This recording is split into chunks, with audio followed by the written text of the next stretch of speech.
وہ سب سے آخر میں نازل ہوئی. جو پہلا خطبہ ہے وہ سب سے آخر میں نازل ہوا، جبکہ حضرت ابوبکر رضی اللہ تعالیٰ عنہ کو حضور روانہ کر چکے تھے حج کے لیے، مسلمان ان کے ساتھ گئے تھے،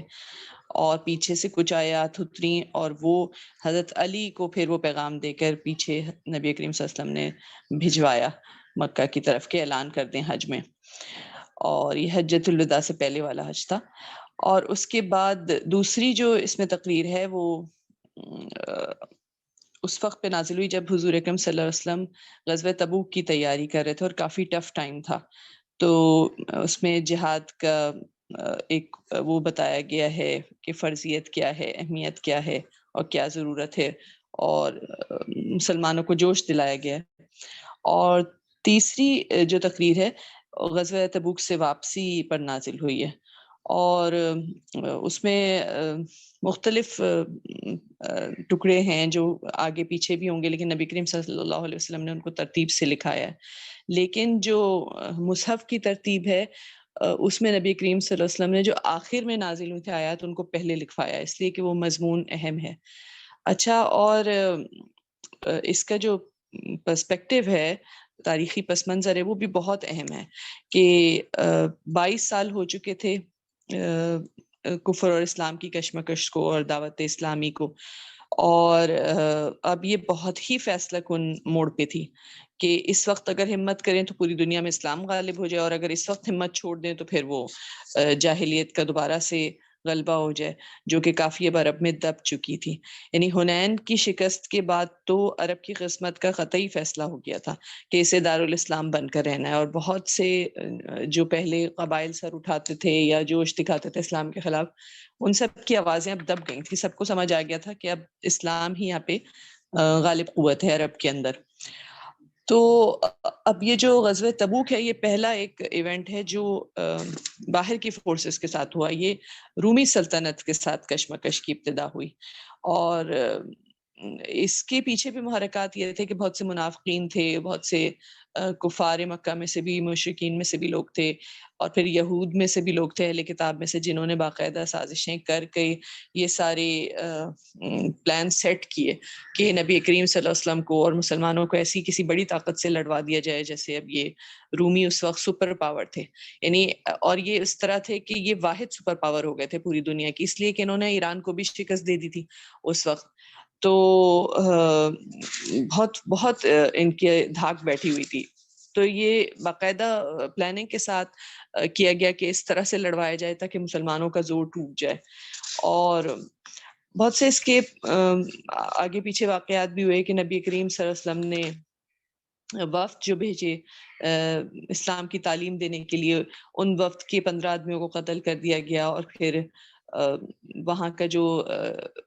عیسائی ایک رئیس تھا شربیل بن عمر، اس نے بھی جب حضور اکرم صلی اللہ علیہ وسلم نے ایلچی بھیجا ان کے پاس تو ان کو ایلچی کو حضرت حارث بن نمیر کو قتل کر دیا. اور بہت ساری چیزیں ہوئیں.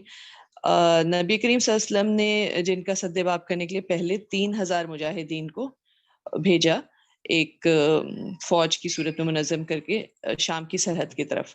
لیکن شربیل بن عمر 1,00,000 کی فوج لے کر آیا، اور اس کے پیچھے ہی قیصر روم خود بھی 1,00,000 مزید لے کر آ رہا تھا. اور پھر بھی یہ 3,000 سرفروش واپس نہیں پلٹے بلکہ جا کے ٹکرا گئے، اور جو جنگ موتا ہوئی. اور جنگ موتا میں بھی آرڈرلی ریٹریٹ کر کے حضرت خالد بن ولید کچھ لوگوں کو بچا کر ہی واپس لے آئے مدینہ تک، کہ وہ مطلب لڑتے لڑتے اس طرح سے انہوں نے فائٹ کیا کہ ان کو بہت زبردست نقصان پہنچایا، لیکن مغلوب نہیں ہوئے، اور لڑتے لڑتے پیچھے ہٹتے گئے اور مزید ان کو نقصان پہنچاتے گئے. اور بہت ہی زبردست وہ جنگ موتا کی اگر ہسٹری پڑھیں. اس کے بعد پھر یہ ہوا کہ پتہ چلا کہ دوبارہ یہ جو روم کا بادشاہ ہے یہ اپنے لشکر وہاں جمع کر رہا ہے سرحد پر شام کی. اور ادھر یہ صورتحال تھی کہ منافقین جن میں بہت سارے لوگ تھے پرومیننٹ، لیکن ایک ابو عامر راہب تھا جو پہلے خزرج کا تھا، پھر عیسائی ہو گیا تھا. اس نے تو باقاعدہ لابنگ کر کے عیسائیوں کے ساتھ یہ پوری وہ بنا لی تھی. اور اس کے علاوہ اس کا مدینہ میں بہت یہ جو عبداللہ بن ابی کا پورا گروپ تھا اس کے ساتھ بھی بہت اچھی ساز باز تھی. اور یہ اسی زمانے میں ان لوگوں نے یہ مسجد زرار بھی تعمیر کی تھی، جس کے بارے میں آگے آئے گا بھی کہ اس کو پھر منہدم کرنے کا حکم اللہ کی طرف سے آ گیا تھا. اور یہ لوگ بھی لیکن اپنی انہوں نے ہر چیز جھونک دی تھی، اور یہ اپنا سب کچھ لگا کے بس انتظار میں تھے کہ آخری بازی یہ جیت جائیں تو نعوذ باللہ اسلام کو مٹا سکیں گے. اور جو مومنین صادقین تھے ان کو بھی پورا اس بات کا اندازہ تھا کہ یہ فیصلہ کن مارکا ہے بہت. تو ایسے وقت میں نبی کریم صلی اللہ علیہ وسلم نے جب جہاد کا اعلان کیا اور کہا کہ ہم تبوک کی طرف جانے لگے ہیں، یہ بھی بڑا ایک ڈفرینٹ سینیریو تھا کہ نبی کریم صلی اللہ علیہ وسلم کسی بھی طرف جا رہے ہوتے پہلے سے اعلان نہیں کرتے تھے کہ کس طرف کا رخ ہے اور کس سے فائٹ کرنا ہے اور کہاں جانا ہے اور کیا منزل ہے، بلکہ ایک ڈائیورژن لیتے تھے پہلے، پھر کہیں اور سے ہوتے ہوئے واپس اپنے اصل راستے پہ آتے تھے تاکہ لوگوں کو اندازہ نہ ہو، اور بالکل چیزوں کو سیکرٹ رکھتے تھے. لیکن یہاں پہلی بار حضور نے اعلان کر دیا باقاعدہ کہ روم سے مقابلہ ہے اور شام کی سرحد پہ تبوک کی طرف جانا ہے. اور پھر ہم پڑھتے ہیں جو ہسٹری میں ہے پورا کہ حضرت عثمان رضی اللہ تعالیٰ عنہ اور حضرت عبد الرحمن بن عوف رضی اللہ تعالیٰ عنہ، انہوں نے تو بہت اپنے مال میں بڑی بڑی رقمیں پیش کی، اور حضرت عمر رضی اللہ تعالیٰ عنہ اپنے آدھی کمائی لا کے رکھ دی. اور حضرت ابوبکر صدیق کے بارے میں آتا ہے کہ انہوں نے اس گھر کی ساری پونجی یعنی استعمال کے برتن، کپڑے، ہر چیز لا کے ڈھیر کر دی. اور جو غریب صحابی تھے انہوں نے محنت مزدوری کر کے جو کچھ کمایا وہ لا کے رکھ دیا. خواتین نے زیورات لا کے رکھ دیے، اس لیے کہ ان سب کو احساس تھا. اور یہ جو احساس دلایا گیا یا جذبات کو مہمیز کیا گیا وہ یہی سورہ توبہ کی آیات ہیں کہ اور نبی کریم صلی اللہ علیہ وسلم کے خطبات ہیں اس زمانے کے. اور پھر اس میں جب سفر پہ چل پڑے جہاد کے، تو جو رہ جاتا پیچھے تو صحابہ کرام نبی کریم صلی اللہ علیہ وسلم کو اس کی خبر دیتے کہ فلانا نہیں آیا ہے، تو حضور کہتے کہ اسے جانے دو، اگر اس میں بھلائی ہے تو اللہ اسے تمہارے ساتھ لا ملائے گا، اور اگر کچھ دوسری حالت ہے کہ شکر کرو کہ اللہ نے اس کی جھوٹی رفاقت سے تمہیں خلاصی بخش دی. یعنی کہنا چاہیے بڑا ہی لوگوں کو یہ پتا تھا کہ یہ بڑا ڈسیسو مارکا ہے کہ اس میں نفاق اگر کسی کے اندر تھوڑا سا بھی ہے یا کوئی ایمان کی کمزوری ہے تو وہ کھل کے سامنے آ جائے گی. اور یہ ہوا ہے بالکل آخری دور میں نبی کریم صلی اللہ علیہ وسلم جب کہ مکہ بھی فتح کر چکے تھے، فاتح مکہ بھی تھے اور فاتح حنین بھی تھے، اور ساری چیزیں بہت کلیئر تھیں. یعنی اندر اب کوئی ایسی قوت باقی نہیں بچی تھی کہ جس سے جنگ کی جائے، سب کو مغلوب کر چکے تھے. لیکن ہاں منافقوں سے نمٹنا بھی باقی تھا کہ منافقین اندر بیٹھ کے سازشیں کر رہے تھے، ان سے اب تک چشم پوشی کا رویہ رکھا گیا تھا. اور پھر اس کے بعد یہ جب تبوک کی طرف گئے ہیں اور اتنے ٹف حالات میں، تو وہاں پہ تو یہ ہوا کہ بھئی اس کی ہمت ہی نہیں ہوئی قیصر روم کی کہ جنگ کرے، اس لیے کہ وہ دیکھ چکا تھا کہ صرف 3000 سرفروش جب تھے تو 1,00,000 کی فوج اس کی شکست نہیں دے سکی تھی، ان کو مغلوب نہیں کر سکی تھی. تو اب اس کو ایک خوف یہ ہوا کہ بھئی اس وقت تو یہ 30,000 ہیں، نبی کریم صلی اللہ علیہ وسلم کے ساتھ 30,000 لوگ تھے جن میں 10,000 سوار تھے، اور پھر ان کے نبی خود ان کے ساتھ ہیں، تو پھر ہم ان سے نہیں فائٹ کریں، زیادہ بہتر ہے. اور اس کی بھی تیاریاں مکمل ہی نہیں ہوئی تھیں. بڑی زبردست بات یہ تھی کہ حضور اکرم صلی اللہ علیہ وسلم اس کی تیاریاں مکمل ہونے سے پہلے ہی پہنچ گئے تھے، اس لیے کہ نبی کریم صلی اللہ علیہ وسلم نے جو انٹیلیجنس نیٹ ورک بنایا تھا وہ بہت زبردست تھا، بہت اچھے طریقے سے وہ کام کرتا تھا. حضور کو پہلے ہی خبر مل جاتی تھی، اور اس نے شروع ہی کی تھی. نبی کریم صلی اللہ علیہ وسلم کو خبر مل گئی کہ تیاریاں کر رہے ہیں، تو وہ پہلے ہی سمجھے پرو ایکٹیو انہوں نے اپروچ کی اور وہاں پہنچ گئے. اور اس نے پھر اپنی فوجیں جو سرحد پر وہ جمع کرنا شروع کر چکا تھا اس نے وہاں سے ہٹا لی، اور اس طرح سے جو اخلاقی فتح حاصل ہوئی تو نبی کریم صلی اللہ علیہ وسلم نے وہاں 20 دن ٹھہر کر چھوٹی چھوٹی جتنی ریاستیں تھیں جو سلطنت روم کے اندر تھیں اور عیسائی اس کے اندر آتی تھیں، ان کو اسلام کی دعوت دی اور ان کو مدینہ کے انڈر لے آئے نبی کریم صلی اللہ علیہ وسلم کہ وہ مدینہ سے اب گورن کی جائیں گی. یعنی اسلامی جو ریاست کی حدود ڈائریکٹ وہاں تک پہنچ گئیں جہاں پر رومی سرحد تھی. اور پھر اس پورے غزوہ تبوک نازل ہوئی ہے، غزوہ تبوک کے دوران یہ سورہ توبہ نازل ہوئی ہے. تو اس میں مطلب یہ بھی ہے کہ جہاد کرنا چاہیے مشرکین سے، اور پھر یہ بھی ہے بتایا گیا کہ بھائی اہل کتاب سے بھی جہاد کرنا بہت ضروری ہے، اس لیے کہ وہ بھی کفر پر آمادہ ہیں. اہل کتاب سے مراد یہی تھے، یہ جو عیسائی تھے نا، روم کے لوگ. لیکن یہ ہے کہ چونکہ یہ بھی ایک طرح سے شرک میں مبتلا ہیں، اس وجہ سے ان سے بھی جہاد کیا جائے، اور دوسرے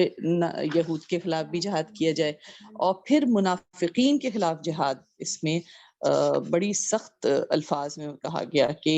یہ بھی انہی کے ساتھ ہیں، تو ان کے ساتھ بھی اب نرم رویہ نہیں ہوگا.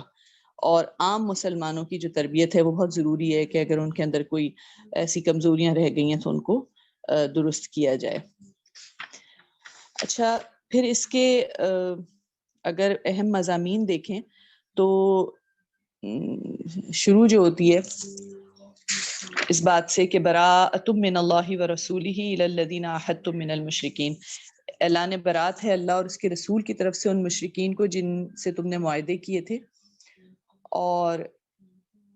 بس تم لوگ ملک میں اور 4 مہینے چل پھر لو، اور جان رکھو تم اللہ کو عاجز کرنے والے نہیں ہو، اور یہ کہ اللہ منکرین حق کو رسوا کرنے والا ہے. یعنی یہ اعلان تھا جو دے کے بھیجا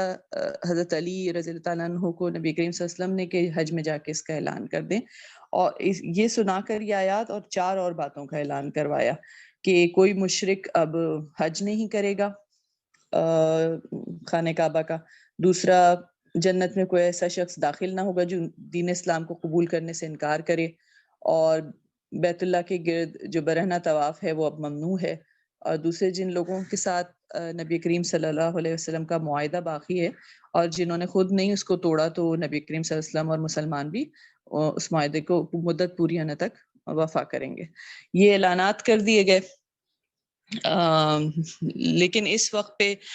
مشرکین نے اپنے طریقے سے حج کیا اور مسلمانوں نے اپنے طریقے سے حج کیا. اس لیے اس سال میں حضور اکرم صلی اللہ علیہ وسلم نے حج نہیں کیا. جب شرک پورا ختم ہو گیا اس کے بعد نبی کریم صلی اللہ علیہ وسلم نے اگلے سال حجۃ الوداع کے موقع پر حج کیا، جبکہ صرف اسلامی طریقے سے حج کیا گیا، اور ساری جتنی چیزیں تھیں، شرک کے جتنے نشانات تھے اور جتنی شاعر تھے، وہ سب ختم کر دیے گئے، اور ایک اللہ کی عبادت شروع ہو گئی خانہ کعبہ میں. اچھا، اس میں مشرکین سے برات کے بعد جو 4 مہینے کا الٹیمیٹم دیا گیا ہے، وہ یہ نہیں ہے کہ وہ 4 مہینے جو حرام ہے، بلکہ اس اعلان کے بعد سے 4 مہینے اور دیے گئے کہ اس میں ہم نہیں لڑیں گے.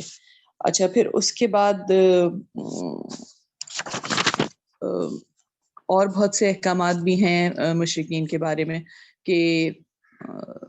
اگر یہ تمہارے پاس آئیں علم حاصل کرنے کے لیے، تو انہیں ضرور علم دو کہ اللہ کا کلام کیا ہے اور اللہ کی کتاب کیا کہتی ہے اور دین کیا کہتا ہے، پھر ان کو واپس ان کے مامن کی طرف بھیج دو. یعنی ایز اے اسٹوڈنٹ اگر یہ آتے ہیں تو ان کو اسٹوڈنٹ ویزا پہ بلا کے آپ تعلیم دیں اور واپس بھیج دیں. اور پھر یہ بات کلیئر کی گئی کہ ما کان للمشرکین ان یعمروا مساجد اللہ، یعنی مشرکین کا یہ کام نہیں ہے کہ وہ اللہ کی مسجدوں کے جو ہے وہ مجاور بنے، حالانکہ وہ اپنے کفر کی خود شہادت دے رہے ہیں. اور پھر صاف صاف آ گیا کہ انما المشرکون نجس، یہ مشرک جو ہیں یہ نجس ہیں، تو اب یہ مسجد حرام کے قریب نہ آئیں اس سال کے بعد. تو یہ سارے اعلانات ہو گئے، اور مسلمانوں کو کہہ دیا گیا کہ بھائی کھلا اعلان جنگ ہے، اور مشرکین کے لیے دعائے مغفرت کرنے سے بھی مسلمانوں کو منع کر دیا گیا کہ جو رشتہ دار آپ کے ایسے ہیں جو اسلام نہیں قبول کر رہے اور ابھی تک مشرک ہیں، ان کے لیے آپ دعا بھی نہ کریں. اور پھر اس کے بعد اس میں اہل کتاب کے خلاف بھی فرد جرم بتائی گئی کہ یہ لوگ یہودی جو ہیں کہتے ہیں کہ حضرت عزیر اللہ کے بیٹے، نعوذ باللہ. حضرت عیسیٰ کو عیسائیوں نے اللہ کا بیٹا قرار دے دیا، نعوذ باللہ. اس لیے دونوں لعنت کے مستحق ہو گئے ہیں. اور یہ جو ہے وہ کہنے چاہیے ان کی افطرا پردازی ہے، ان کے جھوٹ ہیں، تو اس لیے کہ انہوں نے اپنے علماء کو، جن کو احبار کا نام سے یہاں یاد کیا گیا، اور اپنے درویشوں کو، رہبان کو اپنا خدا بنا لیا ہے. اس لیے کہ جو بھی وہ حلال و حرام کہتے ہیں یہ اس کو تسلیم کر لیتے ہیں اور دیکھتے نہیں کہ کتاب میں کیا حکم دیا گیا. تو یہ شرک فی التشریع کے مرتکب ہیں، اور توریت اور انجیل کے احکامات کو نظر انداز کر کے یہ اپنے علماء کو انہوں نے خدا بنایا ہوا ہے کہ جو وہ کہتے ہیں یہ مان لیتے ہیں. حالانکہ ان کو حکم یہ دیا گیا تھا وما امروا الا لیعبدوا الہا واحدا، کہ ان کو حکم دیا گیا تھا کہ اللہ کے سوا کسی کی عبادت نہ کریں. اور پھر اس کے بعد بیچ میں بہت پیاری سی وہ آیت بھی ہے، یریدون ان یطفئوا نور اللہ بافواہہم ویأبی اللہ الا ان یتم نورہ ولو کرہ الکافرون، کہ یہ لوگ یہ چاہتے ہیں کہ اپنے منہ کی پھونکوں سے اللہ کے نور کو بجھا دیں، اور اللہ کا یہ ارادہ ہے کہ وہ اپنے نور کو پورا کر کر رہے گا، چاہے کافروں کو یہ کتنا ہی برا لگے۔ اور یعنی یہ بتا کر بتایا گیا کہ ہر طرح کی فورسز جو اینٹی اسلام ہیں ان سے فائٹ ہوگی اب کھل کے۔ اور پھر ان کا یہ حال بھی بتایا گیا اہل کتاب کا کہ یہ اپنے احبار اور رہبان کے کہنے پہ لوگوں کے مال باطل طریقوں سے کھاتے ہیں، اور یہ اللہ کی راہ سے اصل میں روکتے ہیں۔ اور پھر ایک وعید سنائی گئی ان لوگوں کے لیے جو مال جمع کر کے رکھتے ہیں کہ والذین یکنزون الذھب والفضة ولا ينفقونها فی سبیل اللہ فبشرهم بعذاب علیم، یہ جو جمع کر کر کے رکھتے ہیں سونے اور چاندی کے ڈھیر اور ان کو اللہ کی راہ میں خرچ نہیں کرتے تو ان کو دردناک عذاب کی خوشخبری دے دو۔ اور منافقین کے بارے میں بہت زیادہ اس میں آیات نازل ہوئی ہیں۔ ابھی تک یہ تھا کہ منافقین سے بہت سافٹ ایک بیہیویئر چل رہا تھا، ان کے بارے میں بتایا تو جاتا تھا کہ ان کی نشانیاں کیا کیا ہیں، کہ وہ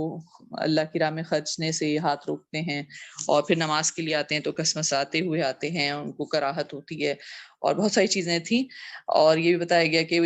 وہ ڈر رہے ہیں کہ اہل ایمان پہ کوئی ایسی صورت نازل ہو جائے کہ ان کے دلوں کے حال کھل کے سامنے آ جائیں، اور یہ منکرات کا حکم دیتے ہیں اور نیکیوں سے روکتے ہیں، یامرون بالمنکر وینہون عن المعروف ویقبضون ایدیہم، اور پھر یہ اپنے ہاتھ روکے رکھتے ہیں خیر سے، اور اللہ کو بھول گئے ہیں اس لیے اللہ نے انہیں بھلا دیا ہے، اور ان المنافقین هم الفاسقون، اور یہی منافق ہیں اصل میں جو فاسق ہیں۔ تو یہ سورہ توبہ میں کیا اللہ نے کہ ان کو کفار اور جو دوسرے دشمن اسلام ہیں انہی کے دائرے میں داخل کر دیا، اور کہا جاہد الکفار والمنافقین واغلظ علیہم ومأواہم جہنم، اب تم جہاد کرو کفار سے اور منافقین سے، اور چاہیے کہ وہ تمہارے اندر سختی پائیں، اور ان کا ٹھکانہ جہنم ہے۔ اور پھر جو بدوی منافق تھے ان کے بارے میں بھی احکامات نازل ہوئے۔ بدوی وہ لوگ تھے جو عرب میں دیہات میں رہتے تھے، اور یہ شہروں میں ہونے والی یہ جو فائٹس تھیں ان کو دیکھ رہے آبزرو کر رہے ہوتے تھے کہ اونٹ کس کروٹ بیٹھتا ہے اس کے ساتھ مل جائیں گے، اور یہ تھوڑے اپرچونسٹ قسم کے لوگ تھے کہ جو غالب ہوتا نظر آتا اس کے ساتھ مل جاتے تھے۔ تو ان کے اوپر بھی ڈسکشن بھی کیا گیا، ان کی ٹائپس ڈسکس کی گئی ہیں کہ کچھ ایسے ہیں جو بالکل ہی بس انتظار میں ہیں کہ تمہارے اوپر برا وقت آئے تو پھر یہ اسلام کا خلاوہ گردن سے اتار پھینکیں، کچھ ان میں ایسے بھی ہیں کہ جو اللہ کے لیے صدقہ دیتے ہیں، لیکن کچھ ایسے ہیں جو اگر دیتے ہیں زکوٰۃ بھی دینی پڑتی ہے تو اس کو اپنے اوپر مصیبت یا اپنی زبردستی کی چٹی سمجھتے ہیں، اور مخلص مومن بھی لیکن ان میں کچھ ہیں کر کے اللہ تعالیٰ نے وہ ساری ٹائپس ڈسکس کی جو جن قسم کے لوگوں سے واسطہ پڑتا تھا اور پڑھ سکتا تھا۔ اچھا، پھر قتال کا بار بار اس میں احکامات ہیں، اور اللہ تعالیٰ نے یہاں تک فرمایا کہ قاتلوہم یعذبہم اللہ بایدیکم، ان سے لڑو، اللہ ان کو تمہارے ہاتھ سے سزا دلوائے گا۔ یعنی یہ ہم نے سورہ انفال میں بھی دیکھا کہ بتایا گیا کہ اللہ تعالیٰ کبھی ڈائریکٹ ایکشن سے اپنے بھی عذاب دیتا ہے، لیکن یہاں پر انڈائریکٹ ایکشن کہ مومنوں کے ہاتھ سے عذاب دلواتا ہے کافروں کو۔ اور جو لڑنے کی جو وجوہات ہیں وہ بتائی گئی کہ ان سے کیوں لڑنا ہے، کہ یہ وہ لوگ ہیں جو اپنے عہد توڑتے رہے ہیں، اور انہوں نے ایکا کر لیا تھا اس بات پہ کہ نبی کریم صلی اللہ علیہ وسلم کو نکال دیں، نکسوا ایمانہم وہموا باخراج الرسول، کہ انہوں نے باقاعدہ آپس میں جتھے بندی کر کے حضور اکرم صلی اللہ علیہ وسلم کو نکالنے کی بھی سازش کی، اور اس طرح کی چیزیں جو ان کی سازشیں تھیں، تو یہ چیزیں بتائی گئیں۔ اور جنگ حنین کا بھی اس میں ایک جگہ تذکرہ کیا گیا کہ اللہ تعالیٰ نے دیکھو تم پر کتنا کرم کیا کہ تمہیں اپنی کثرت تعداد کا غرہ تھا لیکن تم پیٹ پھیر کر بھاگ کھڑے ہوئے، اور پھر اللہ نے جو ہے وہ تمہیں ایک تمہارے دل کو ٹھہراؤ دیا، ایک سکینت نازل کی، اور پھر دوبارہ مسلمانوں کو فتح دی، اور آخرکار وہی غالب رہے، نبی کریم صلی اللہ علیہ وسلم اور ان کے جو سچے ساتھی تھے۔ اور پھر اہل کتاب سے اس وقت تک جنگ کرنے کا حکم دیا گیا جب تک وہ جزیہ دے کر اسلامی ریاست کی بالادستی کو تسلیم نہ کر لیں، اور قاتل الذین اوتوا الکتاب حتی یؤتوا الجزیۃ عن ید وہم صاغرون، چھوٹے بن کر رہیں وہ، یعنی وہ ابھر کے وہ فائٹ نہ کریں اور غالب ہونے کی کوشش نہ کریں بلکہ وہ چھوٹے بن کر رہیں۔ اور پھر اس کے بعد جو شرک ان کے اندر ہے اس کو بھی ختم کرنے کے بارے میں بات کی گئی کہ اللہ کے سوا ان کو بھی کسی کو اپنا رب نہیں بنانا چاہیے۔ پھر اس میں نسی کے بارے میں اللہ تعالیٰ نے ڈسکس کیا کہ یہ جو قاعدہ انہوں نے بنا لیا ہے کہ کیلنڈر میں تبدیلی کرتے رہتے ہیں. انہوں نے کیا کیا تھا کہ فکس کر دیا تھا کیلنڈر اپنا. حالانکہ لونر کیلنڈر جو ہے وہ فکس نہیں ہوتا, چاند کی جو تاریخ ہے ان کے حساب سے چلتا ہے کہ کبھی 29 دن ہوتے ہیں, کبھی 30 دن ہوتے ہیں, جب بھی چاند نظر آئے اس کے حساب سے. لیکن انہوں نے اس کو فکس کر دیا تھا, اور اس کی وجہ یہ رکھی تھی کہ حج ایک ہی خوشگوار موسم میں آتا رہے ہر سال, اور حج کی جو تاریخیں وہ چینج نہ ہو. اگر لونر کیلنڈر سے چلیں جیسا کہ وہ ہے تو اس میں یہ ہوتا ہے کہ سردی میں بھی آتا ہے حج, گرمی میں بھی آتا ہے, خزاں بہار ہر موسم میں آتا ہے نا. اور موسم جو ہے وہ سولر کیلنڈر سے ہوتے ہیں, اور لونر کیلنڈر چلتا رہتا ہے سال بھر. تو انہوں نے فکس کر دیا, تو اللہ تعالیٰ نے اس سے بھی روکا اور منع کیا. تو جس سال نبی کریم صلی اللہ علیہ وسلم نے حج کیا ہے وہ دن تھا کہ وہ حج اپنے بالکل صحیح تاریخ پر آیا تھا. 33 ایئرس کے بعد حج اپنی صحیح ڈیٹ پہ آتا تھا. تو اس کے بعد سے پھر نسی کا قانون جو ہے وہ منسوخ ہو گیا, اور حج اپنی صحیح تاریخوں پر ہی ہو رہا ہے نبی کریم صلی اللہ علیہ وسلم کے طریقے پر. اور پھر اس کے بعد اللہ تعالیٰ نے اپنا لا آف ریپلیسمنٹ بتایا ہے کہ بھئی اگر ایک قوم اللہ کی راہ میں نہیں نکلتی ہے اللہ کا حکم آنے کے بعد بھی, اور کفر اور شرک پہ ہی جمی رہتی ہے اور توحید کو اختیار نہیں کرتی, تو اللہ تعالیٰ اس کو ہٹا کے دوسری قوم کو دنیا میں لے آتا ہے اپنی خدمت کے لیے. تو مسلمانوں کو بھی پھر یہ بات بتا کے ڈرایا گیا اور کہا گیا کہ مالکم اذا قیل لکم انفروا فی سبیل اللہ اثاقلتم الی الارض, کہ تم لوگوں کو کیا ہو گیا ہے کہ جب تمہیں اللہ کی راہ میں نکلنے کے لیے کہا گیا تو تم زمین سے چمٹ کر رہ گئے. یعنی ان لوگوں کے اس پہ تنبیہ کی گئی جو نہ نکلے تھے جہاد پر. اور پھر حکم یہ دیا گیا کہ انفروا خفافا وثقالا وجاہدوا, نکلو خواہ ہلکے ہو یا بوجھل, اور جہاد کرو اللہ کی راہ میں. اور یعنی اس کو فرض بتا دیا گیا کہ اگر خاص کر اس طرح کی کوئی کال آ جائے جیسے کہ غزوہ تبوک میں آئی تھی, اور اس وقت کوئی نہیں نکل رہا ہے, تو اس کا مطلب ہے کہ اس کو ان لوگوں میں کاؤنٹ نہیں کیا جائے گا جو مومن اور مسلم ہیں. اچھا, پھر اللہ تعالیٰ نے عذاب کی اس پہ دھمکی بھی دی کہ اللہ تنفروا یعذبکم عذابا علیما ویستبدل قوما غیرکم, اللہ تمہیں عذاب دے گا اگر تم نہیں نکلو گے, اور عذاب علیم, اور پھر تمہاری جگہ دوسری قوم کو لے آئے گا, بدل دے گا تمہیں دوسری قوم سے. اور پھر اس کے بعد اللہ تعالیٰ نے اپنا احسان بھی بتایا کہ اللہ تعالیٰ نے جو کفر کا کلمہ ہے اس کو نیچے کر دیا, اور کلمۃ اللہ ہی العلیٰ, اللہ ہی کا کلمہ دوبارہ غالب ہوا, اور وہ غالب ہو کر ہی رہنے والا ہے. اچھا, منافقین کے اس پر بھی پورا وہ کیا گیا. یہ جو ابو عامر راہب تھا, اس نے یہاں عبداللہ بن ابی کے گروہ سے ساز باز کر کے باقاعدہ پورا پلان سیٹ کیا ہوا تھا کہ جب نبی کریم صلی اللہ علیہ وسلم جب نکلے تبوک کے لیے, اور ان کا خیال تھا کہ نعوذ باللہ واپس نہیں آ سکیں گے خیر سے, تو یہاں فوراً یہ لوگ عبداللہ بن ابی کو ہی ہیڈ بنا دیں گے, اور وہ سارا سمجھیں وہ ایک جو تختہ الٹنے والا پلان ہے نا وہ پورا ان کا سیٹ تھا. اور اللہ تعالیٰ نے اس کی خبر نبی کریم صلی اللہ علیہ وسلم کو وحی کے ذریعے دے دی. تو تبوک سے واپسی پر ابھی راستے میں ہی تھے کہ نبی کریم صلی اللہ علیہ وسلم کے پاس یہ وحی آئی کہ اس مسجد کو ڈھا دینا ہے. تو نبی کریم صلی اللہ علیہ وسلم نے اس کو گرا دینے کا, مسمار کرنے کا بھی, اور جلا دینے کا بھی حکم دیا. اور بلکہ اس منافق کے گھر کو بھی آگ لگا دی گئی تھی, سویلم, جس کے گھر میں بیٹھ کے سازشیں یہ لوگ کرتے تھے. اور یہ نبی کریم صلی اللہ علیہ وسلم نے اپنی طرف سے نہیں, اللہ کے حکم پہ کیا, اور پورے ثبوتوں کے ساتھ ان کو پکڑ کے کیا, کہ سب کو معلوم تھا کہ یہ لوگ سازش کر رہے ہیں. اور یہ لوگ مطلب اتنا تک انہوں نے کیا منافقین نے کہ غزوہ تبوک سے واپسی میں بھی, جبکہ یہ دیکھ چکے تھے کہ مسلمان ہر طرح سے فاتح ہیں, اور ابھی بھی یہ جو قیصر روم نے جس طرح ہٹائی ہے فوج اپنی, تو یہ مسلمانوں کی بہت بڑی اخلاقی فتح تھی. لیکن پھر بھی انہوں نے نبی کریم صلی اللہ علیہ وسلم کو ایک جگہ غزوہ تبوک سے واپسی میں گڑھے میں دھکا دینے کی کوشش کی کہ نعوذ باللہ شہید ہو جائیں. اور وہ اندھیرے کا وقت تھا, بالکل فجر سے پہلے کا, اور تاکہ کسی کو پتہ نہ چلے. لیکن بس وہ اللہ تعالیٰ کا کرم تھا, اور اللہ تعالیٰ ایسی سازشوں سے نبی کریم صلی اللہ علیہ وسلم کو محفوظ رکھ لیتا تھا. اور پھر اس کے بعد یہ بات اس میں بہت کلیئر بتائی گئی کہ ایمان لانے کے بعد اگر وہ نماز نہیں قائم کرتے اور زکوٰۃ نہیں دیتے تو پھر ان کے ایمان قابل قبول نہیں ہوں گے. اور یہ بات حضرت ابوبکر کے دور میں بہت کھل کے سامنے بھی آئی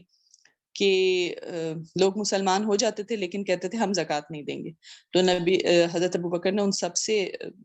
جنگ کی تھی اور کہا تھا یہ مرتد ہیں, جو زکوٰۃ کا انکار کرے وہ فتنہ ارتداد کا شکار ہو گیا ہے. اور ان سے جہاد کیا تھا حضرت ابوبکر نے انہی آیتوں کو سورہ توبہ کی دلیل بنا کر. اور منافقین کے بخل کا پول کھولا گیا کہ وہ بات تو بہت کرتے ہیں کہ مال آئے تو ہم اللہ کی راہ میں خرچ کریں، لیکن خرچ کرتے نہیں ہیں، بلکہ جو غریب مسلمان خرچ کرتے ہیں ان کے انفاق کا بھی یہ مذاق اڑاتے ہیں۔ اور بتایا گیا کہ رسول اللہ صلی اللہ علیہ وسلم بھی اگر استغفار کریں گے منافقوں کے لیے تو اللہ انہیں معاف نہیں کرے گا، ان کا جو درجہ ہے منافقوں کا وہ کفار سے بھی نیچے ہے۔ اور غزوہ تبوک کی گرمی کا ذکر کیا گیا کہ اس زمانے میں فصلیں پک کر تیار ہونے والی تھی، گرمی بہت شدید تھی اور پانی کی سخت قلت تھی کہ بالکل پانی ملتا ہی نہیں تھا، تو بہت سخت حالات تھے اور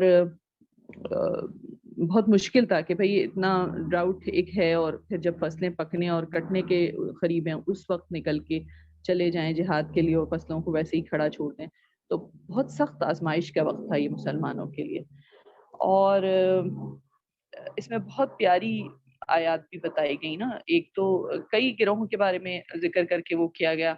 کہ منافقین نے تو یہ کیا کہ جس کا ذکر ہے کہ یعتذرون الیہم، ادھر مطلب کہا گیا کہ وہ تمہارے پاس آئیں گے اور ایک بہت عذر تراشیں گے تمہارے پاس آ کے جب تم واپس آؤ گے تو، اور یہی ہوا کہ منافقین تو آتے جاتے تھے نبی کریم صلی اللہ علیہ وسلم کے پاس اور لمبی لمبی کہانیاں اپنی سنا دیتے تھے، میرے ساتھ تو یہ عذر تھا اور یہ مجبوری تھی اس لیے میں نہیں جا سکا۔ لیکن کچھ لوگ ہیں جن کے بارے میں بہت ہی اچھا اس میں وہ ہے کہ وہ پکے مومن تھے لیکن وہ کچھ اپنی سستی یا کمزوری کی وجہ سے رہ گئے، اور وہ رہ گئے اور جانے سے، اور انہوں نے لیکن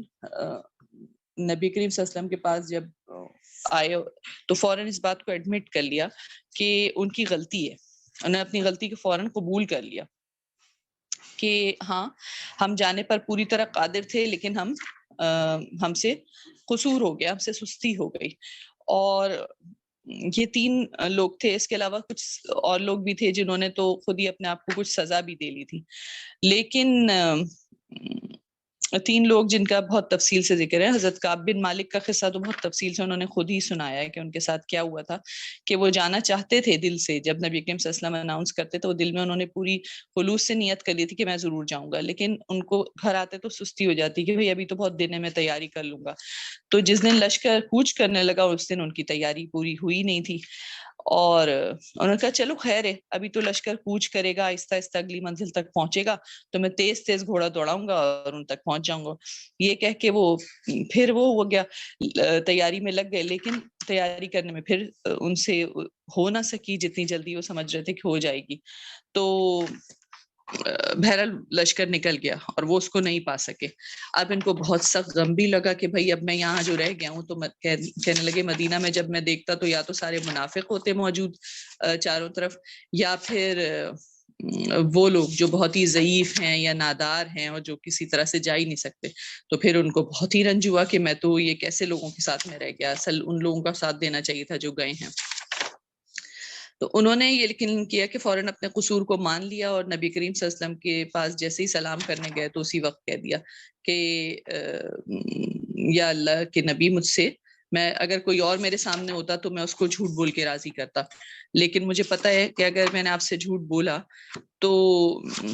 اللہ آپ کو وحی کے ذریعے سے سچی بات بتا دے گا، تو اس لیے میں باتیں بنانی تو مجھے آتی ہیں لیکن آپ کے متعلق میں یقین رکھتا ہوں کہ جھوٹا عذر پیش بھی کر دوں تو اللہ آپ کو پھر مجھ سے ناراض کر دے گا، تو سچ اگر میں کہوں تو پہلے آپ ناراض ہی کیوں نہ ہوں، مجھے امید ہے اللہ میرے لیے معافی کی کوئی صورت پیدا فرما دے گا۔ یہ کہہ کے انہوں نے بتا دیا کہ اصل بات یہ کہ میرے پاس کوئی عذر نہیں، میں جانے پوری طرح قادر تھا اور سستی ہو گئی مجھ سے، تو حضور نے کہا کہ اچھا ٹھیک ہے تم ایک طرف بیٹھ جاؤ اور اللہ کا فیصلہ آنے کا انتظار کرو۔ اور اس کے بعد ان کی قوم نے تو ان کو بہت سنائی کہ بھئی یہ کیوں کیا، لیکن ان کو پتہ چلا کہ 2 اور لوگ حضرت مرارہ بن ربی اور ہلال بن امیہ، انہوں نے بھی یہی کیا کہ جا کے بتا دیا کہ اللہ کے نبی ہم سے بس کوتاہی ہوئی ہے، غلطی ہوئی ہے، خطا ہوئی ہے، ہم جانے پہ قادر تھے۔ تو ان تینوں آدمیوں کے بارے میں حضرت صلی اللہ علیہ وسلم نے حکم دیا کہ ان سے کوئی بات نہ کرے، ان کا سوشل بائیکاٹ کر دیا گیا 40 ڈیز تک۔ اور حضرت کعب بن مالک نے ڈیٹیل بتائی کہ بھئی حضرت ابو قتادہ جو ان کے چچا زاد بھائی بھی تھے اور زمین بالکل ساتھ ساتھ تھی، ان کو ایک دفعہ دیوار پہ چڑھ کے سلام کیا تو سلام کا جواب بھی نہیں دے رہے تھے، تو حضرت کعب بن مالک نے کہا کہ ابو قتادہ بتاؤ کیا میں اللہ اور اس کے رسول سے محبت نہیں رکھتا؟ تو ابو قتادہ پھر بھی چپ رہے. پھر انہوں نے 3 بار اسی طرح قسم دے کر پھر کہا کہ نہیں بتاؤ کہ کیا سلام کا جواب بھی تم نہیں دے رہے, کیا میں محبت نہیں رکھتا؟ تو انہوں نے بس اتنا کہہ دیا کہ اللہ اور اس کے رسول بہتر جانتے ہیں. یعنی لوگ نہ ان کی طرف دیکھ رہے تھے نہ ان کے سلام کا جواب دے رہے تھے. اور وہ بتاتے ہیں کہ نماز پڑھ رہے ہوتے تو نبی کریم صلی اللہ علیہ وسلم بڑے پیار سے ان کی طرف دیکھتے رہتے تھے, لیکن جیسے ہی نماز ختم ہوتی تو رخ پھیر لیتے تھے, پھر نہ ان سے نظر ملاتے تھے نہ دیکھتے تھے. پھر 40ویں دن یہ حکم آ گیا کہ نبی کریم صلی اللہ علیہ وسلم کے آدمی نے آ کے کہا کہ اپنی بیوی سے بھی علیحدہ ہو جاؤ. تو حضرت کعب نے پوچھا کیا طلاق دے دوں؟ تو کہا نہیں, بس صرف الگ رہو.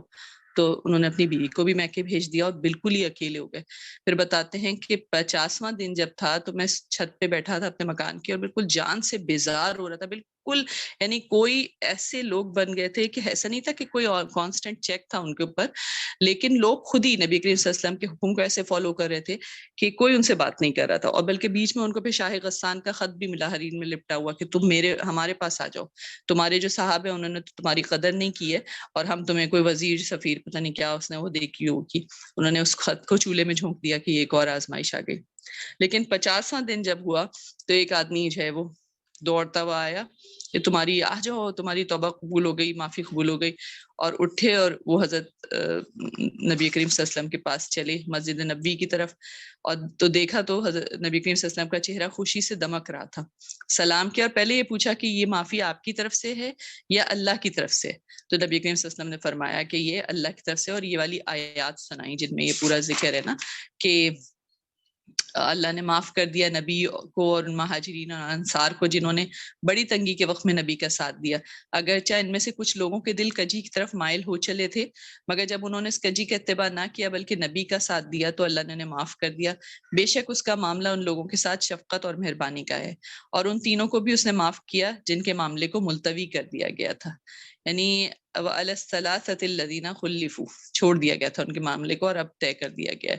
اور جب زمین اپنی ساری وسعت کے باوجود ان پر تنگ ہو گئی اور ان کی اپنی جانیں بھی ان پر بار ہونے لگیں تو انہوں نے جان لیا کہ اللہ سے بچنے کے لیے کوئی جائے پناہ خود اللہ ہی کے دامن رحمت کے سوا نہیں ہے, تو اللہ اپنی مہربانی سے ان کی طرف پلٹا تاکہ وہ اس کی طرف پلٹ آئیں. یقیناً وہ بہت معاف کرنے والا اور رحیم ہے. یہ آیات سنائی تو سمجھے حضرت کعب بن مالک کو بہت قرار آیا, اور انہوں نے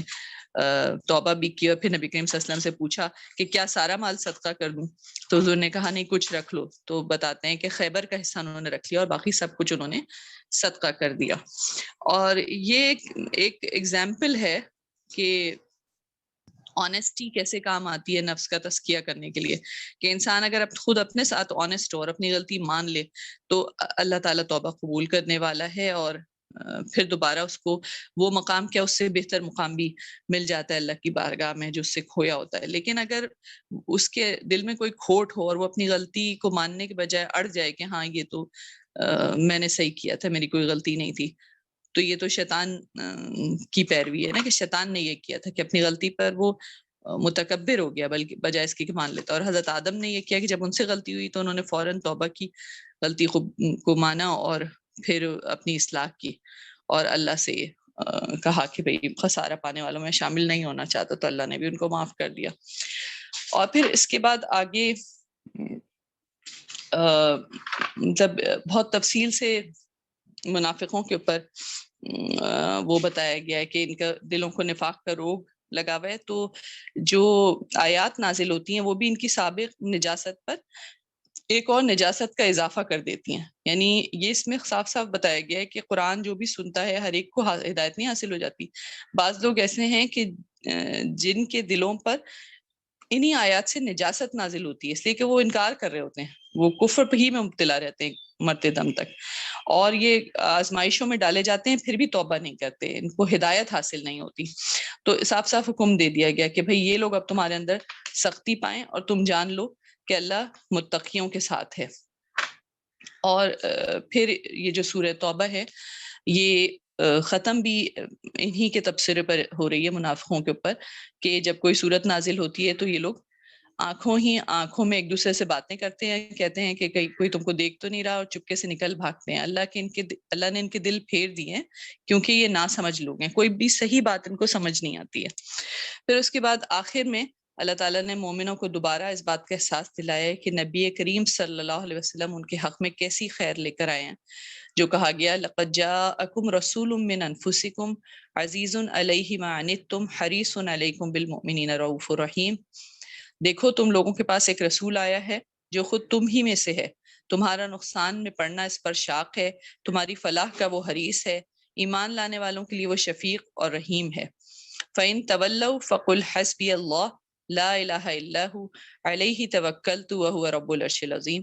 اب اگر یہ لوگ تم سے منہ پھیرتے ہیں تو اے نبی ان سے کہہ دو کہ میرے لیے اللہ ہی کافی ہے، کوئی معبود نہیں مگر وہ، اسی پر میں نے بھروسہ کیا اور وہ مالک ہے عرش عظیم کا۔ یہ جو آخری آیت ہے اس کے بارے میں یہ بھی بتایا گیا ہے کہ یہ پڑھنے سے مشکلات حل ہوتی ہیں، اور اگر کوئی بہت سخت مصیبت میں بھی اس کو پڑھتا ہے فَقُلْ حَسْبِيَ اللَّهُ لَا إِلَٰهَ إِلَّا هُوَ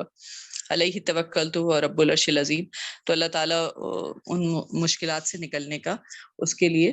راستہ بناتے ہیں۔ یہ سورہ توبہ ہے پوری، اور اس کا مرکزی مضمون اور اس کی ساری تقریباً مین چیزیں ہم نے ڈسکس کر لی ہیں۔ تفصیلات اس کی تفاسیر میں بہت اچھی ملتی ہیں، اور ایمان کو بہت بڑھانے والی سورہ ہے یہ۔ اور اس میں یہ بتایا گیا کہ اسلام کے سسٹم کو صحیح سے اسٹیبلش کرنے کے لیے نفاق سے لڑنا بہت ضروری ہے، اور منافقین کو ان کے عمل سے پہچانا جا سکتا ہے، ان کی باتوں سے پہچانا جا سکتا ہے، اور جب ان کو پہچان لیا جائے تو ان کے ساتھ پھر نرمی کی روش نہیں ہونی چاہیے۔ اگر وہ اسی اپنی نفاق پر قائم ہے تو ان کے ساتھ سختی کے ساتھ وہی معاملہ ہونا چاہیے، اس لیے کہ یہ جو اندرونی سازشیں ہوتی ہیں یہ بھی اسلام کے نظام کو اس سے زیادہ نقصان پہنچاتی ہیں جتنا نقصان وہ باہر کی جو فورسز ہوتی ہیں وہ پہنچا رہی ہوتی ہیں۔ اور غزوہ تبوک کے بعد تو بالکل کہنا چاہیے کہ عرب سے باہر نکل کر بھی ساری دنیا کو یہ پتہ چل گیا تھا کہ اب اسلام جو ہے وہ وہی بادشاہی کرے گا پوری دنیا میں، اور وہی غالب ہو کر رہنے کے لیے آیا ہے۔ اللہ سے دعا ہے کہ اللہ ہمیں اس کے مفاہیم صحیح طریقے سے سمجھنے کی اور قرآن پر پورے طریقے سے عمل کرنے کی توفیق دے۔ دعا کر لیتے ہیں ہم، اور پھر اس کے بعد کویسچنس کا یا جو بھی بات آپ لوگ ایڈ کرنا چاہیں اس کا ٹائم رکھ لیں گے۔ بسم اللہ الرحمن الرحیم۔ الحمد للہ رب العالمین الرحمن الرحیم مالک یوم الدین ایاک نعبد و ایاک نستعین ایاک نعبد و ایاک نستعین اہدنا الصراط المستقیم اہدنا الصراط المستقیم صراط الذین انعمت علیہم غیر المغضوب علیہم ولا الضالین آمین۔ ربنا هب لنا من ازواجنا وذرياتنا قرة اعين واجعلنا للمتقين اماما ربنا لا تزغ قلوبنا بعد إذ هديتنا وهب لنا من لدنك رحمة انك انت الوهاب ربنا لا تجعل في قلوبنا غلا للذين آمنوا ربنا انك رؤوف رحيم ربنا لا تسلط علينا من لا يخافك ولا يخشاك ولا يرحمنا ربنا لا تجعلنا فتنة للذين كفروا ربنا لا تجعلنا فتنة للقوم الظالمين رب نجنا برحمتك من القوم الكافرين رب انصرنا على القوم المفسدين ربنا ادخلنا مدخل صدق واخرجنا مخرج صدق واجعل لنا من لدنك سلطانا نصيرا ربنا لا تؤاخذنا إن نسينا واخطأنا ربنا ولا تحمل علينا إصرا كما حملته على الذين من قبلنا ربنا ولا تحملنا ما لا طاقة لنا به واعف عنا واغفر لنا وارحمنا أنت مولانا فانصرنا على القوم الكافرين ربنا تقبل منا إنك أنت السميع العليم وتب علينا إنك أنت التواب الرحيم وصلى الله تعالى على خير خلقه وآله وأصحابه أجمعين برحمتك يا أرحم الراحمين۔